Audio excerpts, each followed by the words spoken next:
जो बोले सो निहाल। हरियाणा के गवर्नर असीम घोष जी, लोकप्रिय मुख्यमंत्री नायब सिंह सैनी जी, केंद्रीय मंत्रिमंडल के मेरे सहयोगी मनोहर लाल जी, राव इंद्रजीत सिंह जी, कृष्णपाल जी, हरियाणा एसजीपीसी के अध्यक्ष जगदीश सिंह जिंडा जी, अन्य महानुभाव, देवी और सज्जनों, आज का दिन भारत की विरासत का अद्भुत संगम बनकर आया है। आज सुबह मैं रामायण की नगरी अयोध्या में था और अब मैं यहां गीता की नगरी कुरुक्षेत्र में हूं। यहां हम सभी श्री गुरु तेग बहादुर जी के 350वें बलिदान दिवस पर उन्हें नमन कर रहे हैं। इस आयोजन में हमारे बीच जो संत मौजूद हैं, जो सम्मानित संगत उपस्थित है, मैं आप सभी को श्रद्धापूर्वक नमन करता हूं। साथियों, 5-6 साल पहले एक और अद्भुत संयोग बना था। मैं उसका जिक्र भी जरूर करना चाहता हूं। साल 2019 में 9 नवंबर को जब राम मंदिर पर सर्वोच्च न्यायालय का निर्णय आया था, तो उस दिन मैं करतारपुर कॉरिडोर के उद्घाटन के लिए डेरा बाबा नानक में था।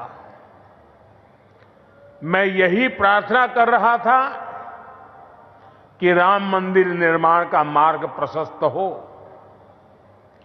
करोड़ों राम भक्तों की आकांक्षा पूरी हो। और हम सभी की प्रार्थना पूरी हुई। उसी दिन राम मंदिर के पक्ष में निर्णय आया। अब आज अयोध्या में जब धर्म ध्वजा की स्थापना हुई है, तो फिर मुझे सिख संगत से आशीर्वाद लेने का मौका मिला है। साथियों, अभी कुछ देर पहले कुरुक्षेत्र की भूमि पर पांचजन्य स्मारक का लोकार्पण भी हुआ है। कुरुक्षेत्र की इसी धरती पर खड़े होकर भगवान श्री कृष्ण ने सत्य और न्याय की रक्षा के उसे सबसे बड़ा धर्म बताया था। उन्होंने कहा था, स्वधर्मे निधनम श्रेय, अर्थात सत्य के मार्ग पर अपने धर्म के लिए प्राण देना भी श्रेष्ठ है। श्री गुरु तेग बहादुर जी ने भी सत्य, न्याय और आस्था की रक्षा को अपना धर्म माना और इस धर्म की रक्षा उन्होंने अपने प्राण देकर की। इस ऐतिहासिक अवसर पर भारत सरकार ने श्री गुरु तेग बहादुर जी के चरणों में एक स्मृति डाक टिकट और विशेष सिक्का भी समर्पित करने का सौभाग्य पाया है।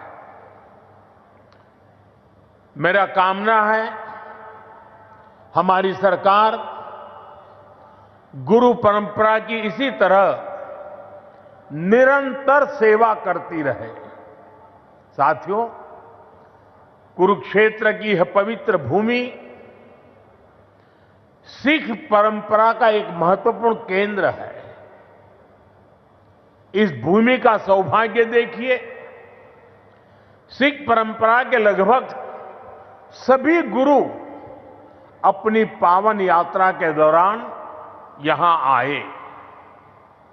जब 9वीं पातशाही श्री गुरु तेग बहादुर जी इस पवित्र भूमि पर पधारे तो उन्होंने यहां अपने गहन तप और निर्भीक साहस की छाप छोड़ी थी।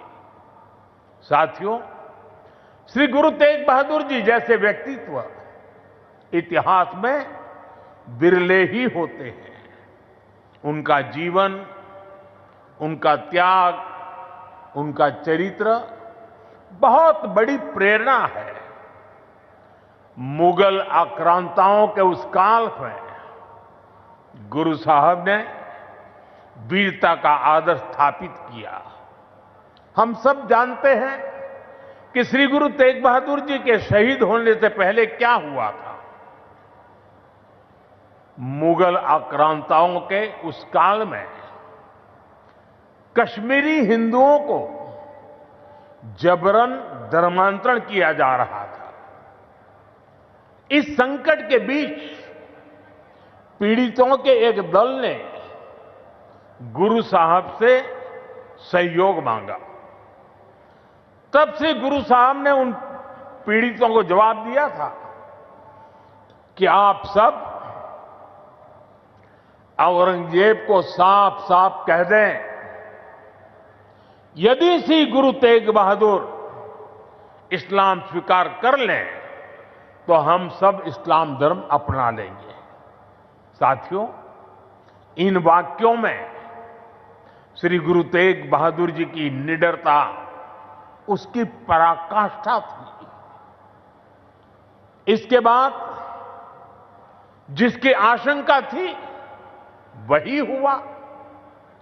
उस क्रूर औरंगजेब ने गुरु साहिब को बंदी बनाने का आदेश दिया, लेकिन गुरु साहब ने खुद दिल्ली जाने की घोषणा कर दी। मुगल शासकों ने उन्हें प्रलोभन भी दिए, लेकिन श्री गुरु तेग बहादुर अड़िग रहे।